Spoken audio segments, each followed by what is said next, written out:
So it's midnight on a Friday. Just got done watching with my kids and my family and stuff the Transformers 1 movie. It was an amazing, amazing movie, the CGI Transformers 1 uh, on Paramount, is where I watched it, Paramount Plus. But man, I gotta tell you, dude, I'm feeling conflicted. I'm feeling very conflicted.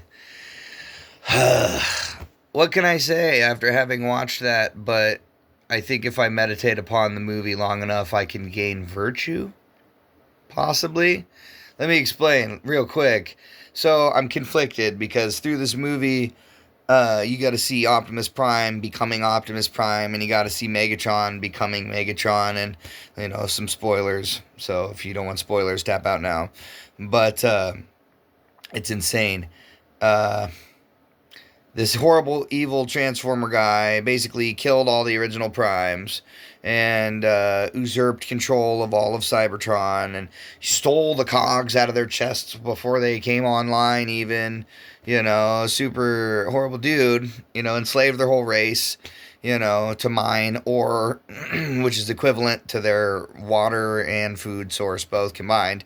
And this dude, this evil guy that took control of all of Cybertron, basically turned off the equivalent to water the whole planet wide by losing them this matrix of leadership thing. But he's a murderer and an enslaver and a horrible guy. And so here's where my conflict happens. Towards the end, Megatron has got this guy dead to rights. He's about to send him back to Jesus. He's about to just obliterate him with the cannon, and Optimus freaking Prime jumps in front of him, takes a plasma blast or whatever to the chest, and at first Megatron was like, "Oh no, my friend, why did you do that?" And he's like holding his body over the edge of the cliff, and then all of a sudden he's like, "You know what? I could see that you still want me to not kill that douche up there, so I'm done protecting and saving you." So then the Megatron drops him into the abyss, to which I was applause, and I was like, yes, yes, yes. I was like cheering for Megatron, because I want to see their people liberated. I want to see this douchebag tyrannical transformer just totally eliminated, and he got up there, and Megatron tore the bad guy literally in half and throwing his body to the ground. And I'm like cheering, like, yes, feeling so vindicated. At the same time, being like, why? Why did Optimus Prime? I understand, I love Jesus. He's like my main man, but I'm wondering if I can't grow from this movie more. If I didn't make the wrong choice backing Megatron. Because, dude, I tell you, you know, there was something within me that resonated with that whole Optimus Prime, falling into the abyss, going into the planet core, and being rejuvenated with power because the legendary computer spirits that dwell there, or whatever, deemed him worthy with his noble, selfless sacrifice, or whatever. I'm still kind of confused at what he sacrificed. He was trying to, like, sacrifice himself to save Megatron from himself, I think. Maybe that's what they meant. But still, they gave Optimus Prime this magic doohickey, the leadership matrix thing, and he like flies up, totally super powered, basically Super Saiyan equivalent of the Transformer, and beats Megatron and banishes him and his legion to just fly off and become the Decepticons. And I know God would exonerate us on a real note. He would give us, that matrix of leadership kind of spiff in heaven if we were to make the right choice. The choice that didn't make sense. The choice that Optimus Prime made to, spare the evildoer, even when he was not worthy of mercy. And at one point, Megatron was like, "Oh, it's the last time you'll ever see me show mercy." He said to Optimus Prime, really kind of full of himself.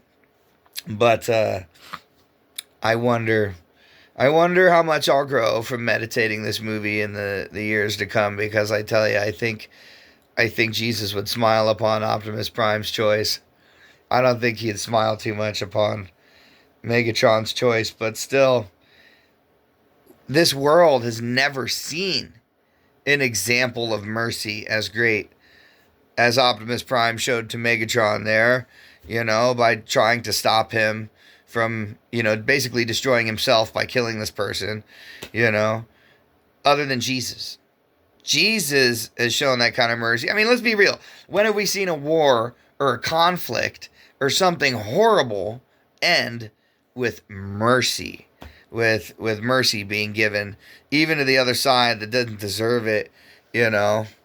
And it made me think a lot about what I saw in the news tonight. Today is March 23rd now, or 22nd now. Was the 21st, 2025. And I've seen some disturbing stuff on the news tonight, man. I saw these kids in this, I guess, when all the terrorists over the seas were locked up, they, in their prison or whatever, they take the families of them, I guess, and put them in these camps over in the Middle East. And, they showed those camps on CNBC with Lester Holt tonight. So if you look up March 21st, 2025 news, you can see what I'm talking about. But these kids, they were all like throwing stones and stuff at like these newscasters and such, and they were holding their fingers up, and I was like, what the hell are they doing? And then they told us, on the news, they're like, oh, these kids, they were saying, oh, one day we're gonna come for you, and I'm just like, terrorists, evil. And I was like, we could solve this problem right now. We could solve this problem right now, seeing when all these kids are already indoctrinated into evil and already trying to just kill people for religious reasons, which is terrifying, And at the time when I saw this, I thought some not so graceful things. But after watching Transformers, I'm thinking maybe we could show grace and mercy to these people, even if they don't deserve it. And why? Why would you do that? Why would you do that? They're throwing stones at you. One of those could lob you in the noggin and literally kill you. Why would you show mercy to somebody who's throwing a deadly threat at you? And I'd say maybe because you might make God smile. Maybe. That's a big thought. You could make God smile or even please him. By him, I mean the non-human, transcendental God of all creation that sits at the center of unified physics and makes a way for life in all of creation anywhere it can be found. Thus, Emmanuel, Christ Jesus, the highest vibration made flesh, for us, to make a way for us. I think 1,000,000,000,000 years ago on this planet, if there was a dinosaur people here, then Yahweh would have made a way for them too. Yeah. Interesting stuff.